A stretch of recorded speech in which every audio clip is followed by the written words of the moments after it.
Chicken pox. শীতের শেষে বসন্তের আগমনে প্রকৃতি জগতে উড়ে বেড়াবে বিভিন্ন ভাইরাস। ফলে মানুষ নানা রোগে আক্রান্ত হবে। তার মধ্যে অন্যতম পক্স বা চিকেন পক্স। সাধারণভাবে এই পক্স একবার হলে শরীরে অ্যান্টিবডি তৈরি হয়ে যায়, দ্বিতীয়বার সাধারণত হয় না। যাদের প্রথমবার পক্স হবে তাদের ক্ষেত্রে কিছু প্রতিষেধকের কথা আয়ুর্বেদ শাস্ত্রে বলা আছে। যেমন চিকেন পক্স হলে 1 চামচ মধুর সঙ্গে গোলমরিচের গুঁড়া মিশিয়ে খেলে উপকার পাবেন। প্রচুর জল খেতে হবে। আর শরীরে আর্দ্রতা বজায় রাখতে বিভিন্ন ফলের জুস, বাটার দুধ, লস্যি ও স্যুপ খেতে পারেন।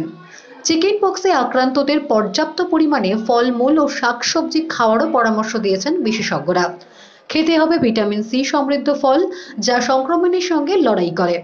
অ্যান্টিব্যাকটেরিয়াল সমৃদ্ধ কাঁচা পেঁপে রান্না করে খেলে উপকার পাবেন। অ্যান্টিব্যাকটেরিয়াল, অ্যান্টিম্যালেরিয়াল, অ্যান্টিভাইরাল এবং অ্যান্টিফাঙ্গাল সমৃদ্ধ নিম পাতা চিকেন পক্স নিরাময় করে।